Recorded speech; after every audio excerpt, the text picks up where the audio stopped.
ओम नमः शिवाय, हर हर महादेव। वास्तु ज्ञान गंगा चैनल पर आप सभी का स्वागत है। आज मैं आपको चंद्र ग्रहण और होलिका दहन के बारे में जानकारी देने जा रहा हूँ। दोस्तों, होलिका दहन कब करना है और चंद्र ग्रहण का प्रभाव कैसा रहने वाला है और चंद्र ग्रहण कब से कब तक रहने वाला है, पूरी जानकारी आपको इस वीडियो के माध्यम से प्राप्त होगी। जो भी चैनल पर पहली बार आए, चैनल को सब्सक्राइब करें, बगल में बेल आइकन बटन को दबाएं हर वीडियो का नोटिफिकेशन पाने के लिए। दोस्तों, हमेशा हर साल फाल्गुन पूर्णमासी के दिन होलिका दहन किया जाता है। फाल्गुन पूर्णमासी के दिन होलिका दहन किया जाता है और इस बार होलिका दहन से पहले चंद्र ग्रहण पड़ रहा है, यानी फाल्गुन पूर्णमासी को चंद्र ग्रहण पड़ रहा है। हिंदू पंचांग के अनुसार फाल्गुन महीने के शुक्ल पक्ष की पूर्णिमा तिथि पर होलिका दहन किया जाता है, लेकिन इस साल तिथि भद्रा और ग्रहण के सहयोग की वजह से लोगों के मन में भ्रम पैदा हो गया है। काफ़ी असमंजस की स्थिति है कि होली कब है, होलिका दहन कब करें। बहुत सारी दुविधाएं उनके मन में है, तो आज हम आपको पूरी जानकारी देंगे। हिंदू पंचांग के अनुसार फाल्गुन महीने के शुक्ल पक्ष की पूर्णिमा तिथि पर होलिका दहन किया जाता है, लेकिन इस साल तिथि भद्रा और ग्रहण के सहयोग की वजह से लोगों के मन में काफ़ी भ्रम है। 2 और 3 मार्च के बीच पड़ रही पूर्णिमा के कारण कई लोग समझ नहीं पा रहे हैं कि असली होलिका दहन कब होगा। ऐसे में आज हम आपको बता रहे हैं कि असली होलिका दहन कब रहने वाला है, टाइमिंग क्या है। पंचांग के अनुसार फाल्गुन पूर्णिमा तिथि की शुरुआत 2 मार्च को शाम को 5:55 पर होगी। वही इसका समापन 3 मार्च को शाम में 5:09 पर होगा। इसके अलावा 3 मार्च को साल का चंद्र ग्रहण भी है। 3 मार्च को साल का चंद्र ग्रहण भी है। यह चंद्र ग्रहण भारत में पूर्ण रूप से दिखाई देने वाला ग्रहण है। यह जो चंद्र ग्रहण है, यह भारत में पूर्ण रूप से दिखाई देगा। इस चंद्र ग्रहण का जो प्रभाव है वह भारत में पूर्ण रूप से रहने वाला है। तो दोस्तों, अगर आप चाहें तो सोमवार को शाम को 5:56 से पहले, यानी 5:56 से पहले आप होलिका दहन कर सकते हैं। लेकिन सवाल यह है कि 5:56 से पहले पूर्णमासी भी नहीं है और 5:56 से 29:32 तक, यानी 4:32 तक यहाँ पर भद्रा भी लगी हुई है। तो इस वजह से होलिका दहन 3 तारीख को किया जाएगा। आप 2 तारीख को भी कर सकते हैं, लेकिन महत्व 3 तारीख का है।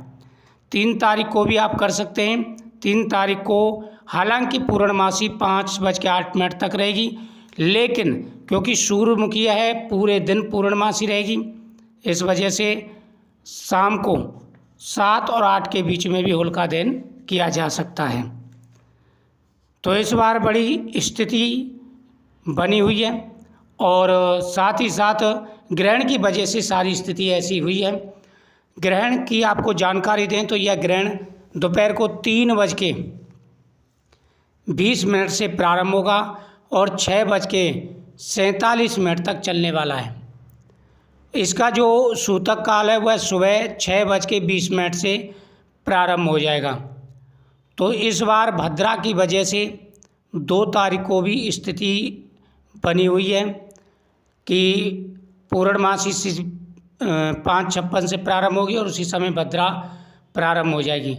तो या तो शुरुआत में आप होलिका दहन कर सकते हैं 2 तारीख की शाम को, या फिर 3 तारीख की रात को 7 और 8 के बीच में होलिका दहन करें। अगर 7 और 8 के बीच में करते हैं तो ज़्यादा अच्छा है, क्योंकि जो भद्रा काल होती है, भद्रा काल में होलिका दहन करना शुभ नहीं माना जाता। कई प्रकार की परेशानियां, हालांकि काफ़ी जगह पर मुख्य काल में भी भद्रा काल का वर्जित माना गया है और पुच्छ काल में भद्रा काल शुभ मानी जाती है और साथ ही कई प्रकार की धारणाएं हैं। तो इस वजह से होलिका दहन का जो असली महत्व है वह 3 तारीख को शाम को ही रहने वाला है। ये जो ग्रहण है यह पूर्ण रूप से भारत में दिखाई देने वाला ग्रहण है। ये जो ग्रहण है ये पूर्ण रूप से भारत में दिखाई देगा। गर्भवती महिलाओं को विशेष रूप से ध्यान रखना है, 5 गलतियां भूल करके भी नहीं करनी है। सबसे पहला, अग्नि का कोई भी कार्य नहीं करना है, जैसे दीपक जलाना हुआ, खाना बनाना हुआ, ये काम गर्भवती महिलाओं को बिल्कुल नहीं करने हैं। पेट पर गेरू जरूर लगाएं, साथ ही सोए नहीं, खाना ना खाएं और बाल नाखून आदि ना काटें। कैंची, चाकू, सुई इनका प्रयोग नहीं करना है। इन बातों का विशेष रूप से ध्यान रखना है, क्योंकि बच्चे पर इसका बहुत ज़्यादा प्रभाव देखने को मिलता है। तो यह ग्रहण काल काफ़ी लंबा चलने वाला है। चंद्र ग्रहण है, 3 घंटे 27 मिनट लंबा चलने वाला है।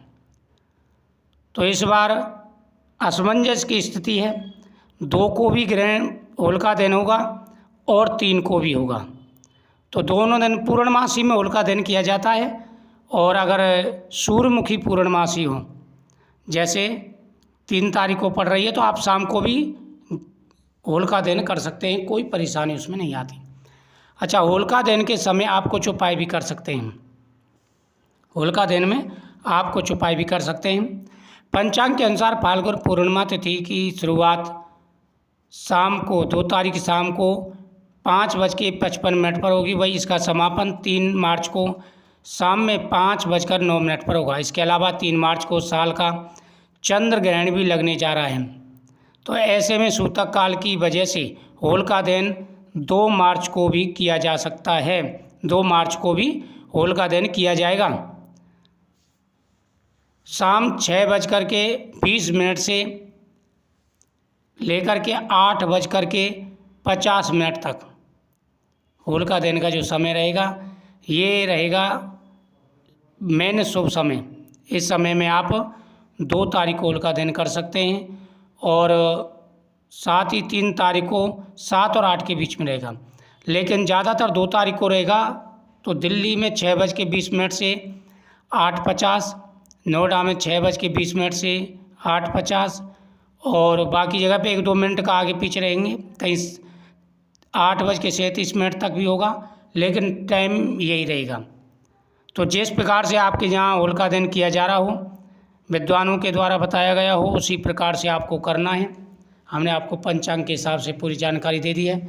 और साथ ही होलिका दहन जब जल रही हो तो उसमें आप काले तिल, जौ और बतासे, लौंग, लड्डू, ये सारी चीज़ें उसमें डालें। होलिका दहन की पूजा करके आएँ। इससे आपके जीवन में आ रहे सारे कष्ट दूर होंगे। तो ग्रहण का विशेष रूप से ध्यान रखना है और साथ ही नियमों का